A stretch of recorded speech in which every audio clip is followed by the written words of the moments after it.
Greetings, friends of liberty. Could we say that history has a beginning? And if it does, must it not have an end as well? Since everything that has a beginning has an end? In order to elucidate the particulars of this question, to enlighten ourselves as to the nature of the issue, to delineate the strengths and weaknesses of both sides, we must first define what history is. History is, at its most elemental, a simple description of events. Now, since all events occur in time, one after the other, the description of is of necessity temporal. In addition, since events can occur in any field, we can have histories of anything whatever.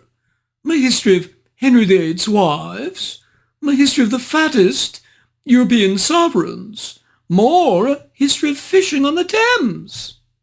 So much for the obvious. However, if we limit our narrative to a simple description of events, as the first Greek historian, Herodotus, primarily did, we quickly run into a problem. What, precisely, are we describing?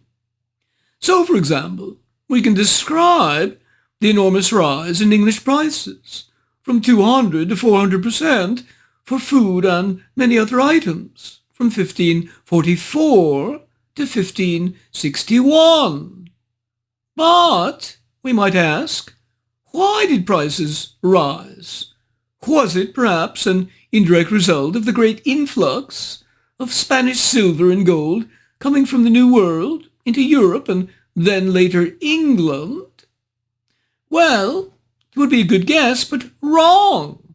No, it was primarily the great debasement of the coinage, and not the influx of silver from Potosi and Zacatecas, nor the gold from New Granada. No, Henry VIII here, who substituted debased English coinage containing, for example, only 25% of the silver of the previous royal coins, he was the malefactor. He started debasing in 1541, and so by May 44, prices started rising primarily for this reason. So, if we wanted to write a good history, and to not only describe but explain what happened, we would say that the price rise was an effect, and the primary cause of that effect was Henry VIII's debasement. Interestingly, Thucydides, the second great Greek historian, was known as perhaps the first scientific historian, precisely since it was he who first concerned himself with both cause and effect, description and explanation. But to return to our question of beginnings and endings, clearly the history of a subject could only be said to have an ending if the subject itself came to an end. And how could that normally be? Well, if, we might imagine, England one day abolished its monarchy, then a new history of English kings would now be curtailed, but still could exist, because we might gather new knowledge about English kings, though there were no new kings being crowned. Now finally, not to belabor the point, but there is also one other sense in which people sometimes say that history has an end. And here they mean a conscious purpose, a goal.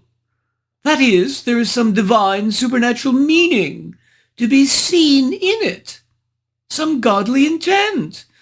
That is very different. So, for example, the restoration of the Protestant Queen Elizabeth, or later the allegedly divine wind which blew the Spanish Armada to its doom, these were seen by many as demonstrating that God was English, and thereby achieved his own English intentions and ends. That certainly is how some would like to see it, and I must confess I would as well. The only problem is there's no evidence of such divine interference, much as we might welcome it. Now if we turn to the various ends of history, both natural and man-made, in your own 20th and 21st centuries, throughout the entirety of the civilized world, we find today someone who undoubtedly believes that history has an end. But in what sense? In Francis Fukuyama's The End of History and the Last Man, our political philosopher describes in detail his particular understanding, partly derived from Hegel, of the philosophy of history and whether and how much we can predict of its and our future. Will it be positive or negative? Fukuyama begins by first restating his thesis that liberal democracy might constitute the end point of mankind's ideological evolution and the final form of human government, and as such constitutes the end of history. He says that does not mean that the natural cycle of birth, life, and death would end, that important events would no longer happen, or that newspapers reporting them would cease to be published. Rather, that there would be no further progress in the development of underlying principles and the institutions of human society, because all the really big questions had been settled. Two of the most prominent political philosophers of all time, Hegel and Marx, believed the same. Hegel thought, agreeing with Fukuyama, that there is an essentially automatic upward path towards liberal democracies, but Marx believed, of course, that the trend was towards communism, it being the final political and economic end of a materialistic process. Now, if it were true that we are approaching the end of all consequential history, the end of all real political or military conflict among nations, what is the evidence for this? Fukuyama says, writing in 1991, the tide of democracy sweeping over many countries. Germany and Japan, stable in their democracies after World War II, Greece, Argentina, and in 1978 Spain, Peru in 1980, Brazil in 1985, Tiananmen Square coming close in 1989, and the breakup of the Soviet Union in Eastern Europe by 1991. What is emerging victorious, in other words, is not so much liberal practice as the liberal idea. And even if the Soviet Union fails to democratize, if Peru or the Philippines relapse into some form of authoritarianism, democracy will most likely have yielded to a colonel or bureaucrat who claims to speak in the name of the Russian, Peruvian, or Philippine people alone. Warming to his task, he now turns to briefly describe what he believes are some of the precursors to Hegel's universal history.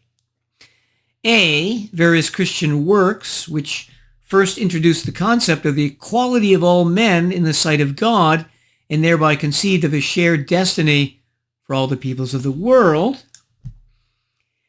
B, French philosopher Condorcet in 1795 publishing his book Progress of the Human Mind, which contained a 10-stage universal history of man. And C, to a degree, Immanuel Kant, who expressed the core, apparently secular idea that history would have an endpoint, that is to say, a final purpose that was implied in man's current potentialities and which made the whole of history intelligible.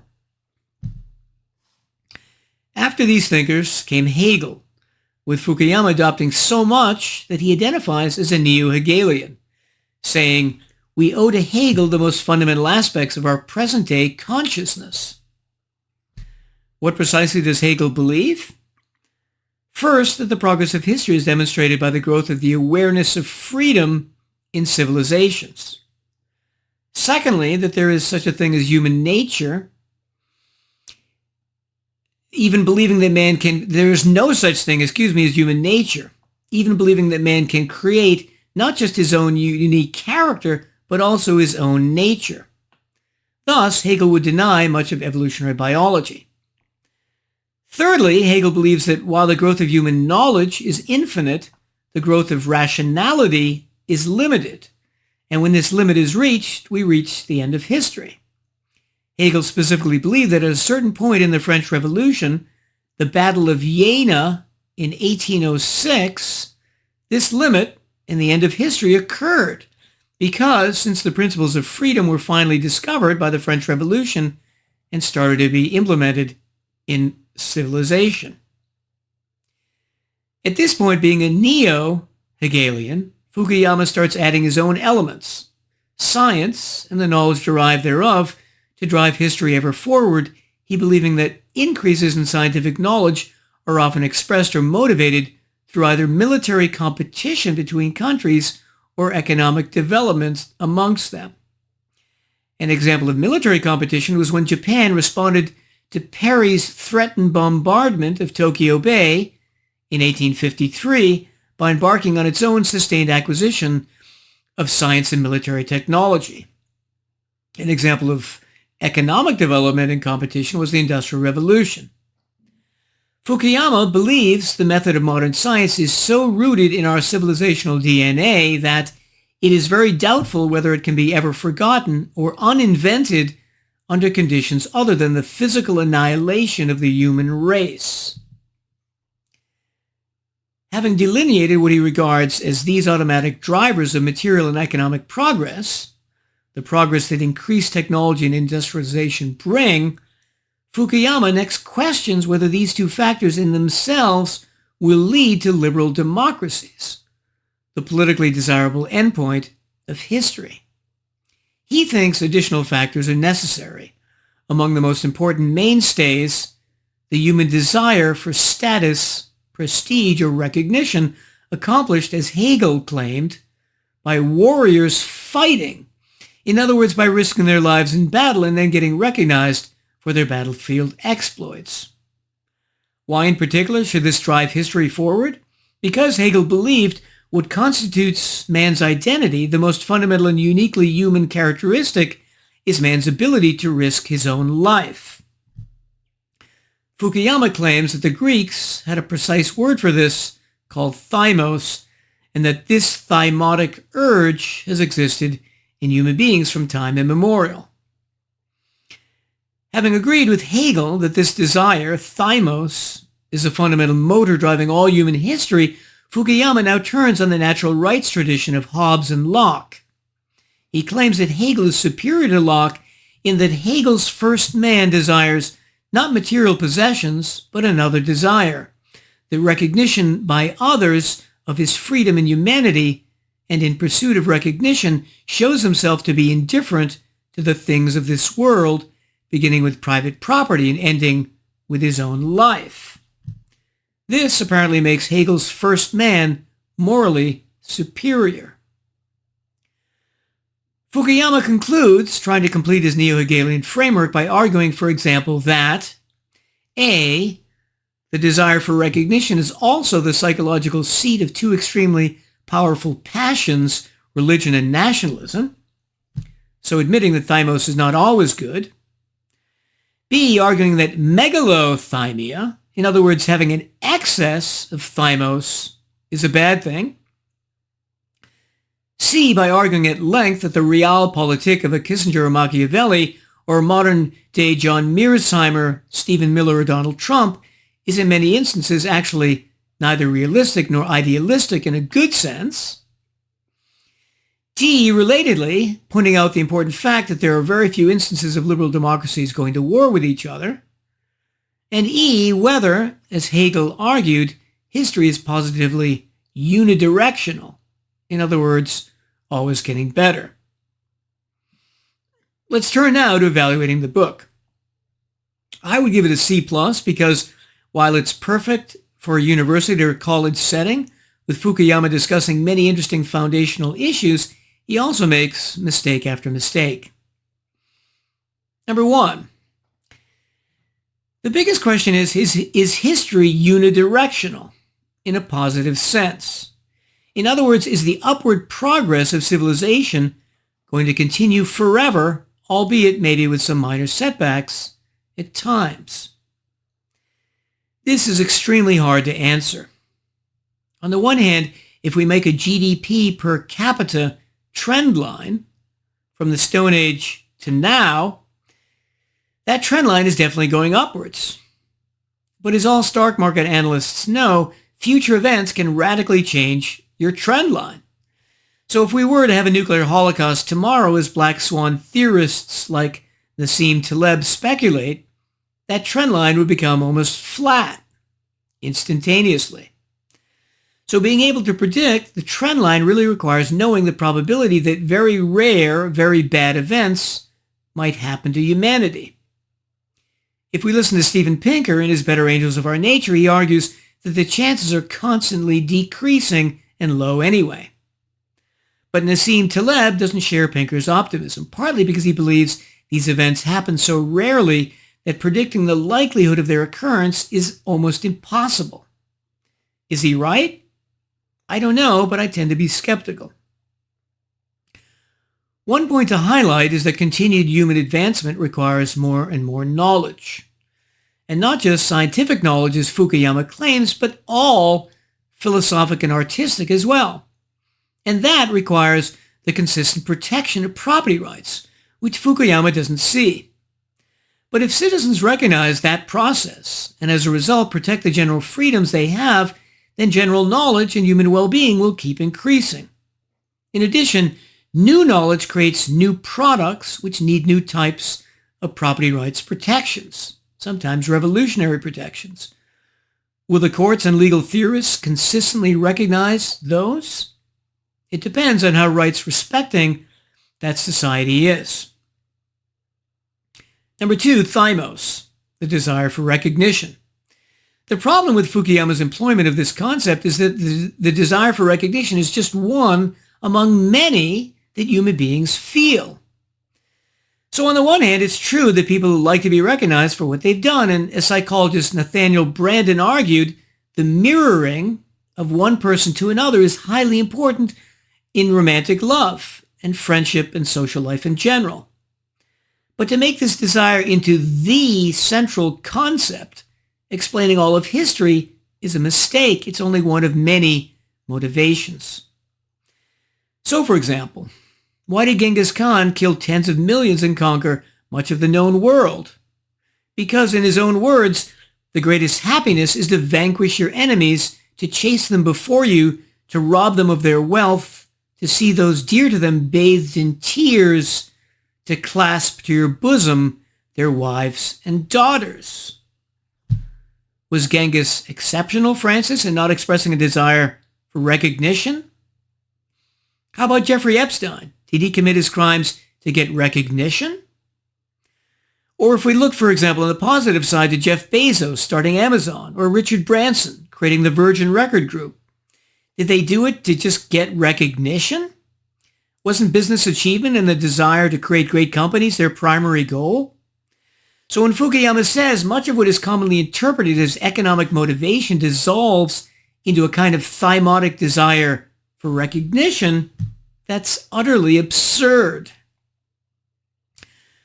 What he ignores, oddly enough, is happiness as a universal motivation. The desire to be happy explains everything in human history, including the appearance of liberal democracies. The challenge, however, both for the historian and all of us as moral individuals, is that there are many aspects of happiness which we often have to discover for ourselves. That's part of the challenge of being moral. So when Fukuyama says, if people were nothing more than desire and reason, they would be content to live in market-oriented authoritarian states like Franco's Spain or South Korea or Brazil under military rule, he again completely misunderstands. No, they wouldn't be as happy there because they wouldn't be as free. Number 3, 99.9% of historians would think that Hegel's idea that history essentially ended in 1806 is absurd. Why would Fukuyama's idea that history ended with the breakup of the Soviet Union be any different? I know the Ukrainians would strongly contest that history has ended. Number 4, he says, for democracy to work, citizens need to develop irrational pride in their own democratic institutions. Why ever would pride in a well-functioning democracy be irrational?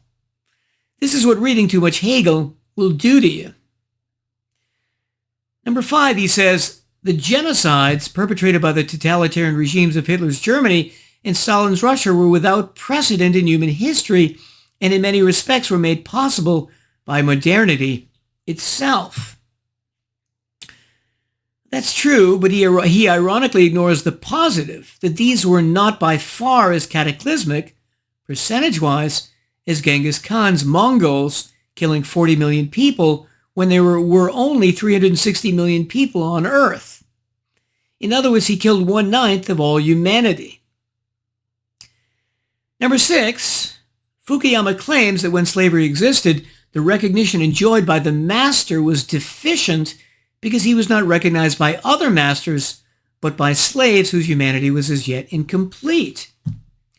But this is clearly false. In ancient Athens or Rome, masters all the time received the recognition of other masters. Number 7, he claims that the democracy of Periclean Athens does not qualify as a liberal democracy because it did not systematically protect individual rights. True, but compared to other regimes of that time, he was very protective of individual and property rights. That's one of the main reasons why it was so successful. It's not surprising that someone who dislikes Locke would not see that. Number 8, Fukuyama says, despite various theories blaming ecological damage either on capitalism or socialism, experience has shown that neither economic system is particularly good for the environment.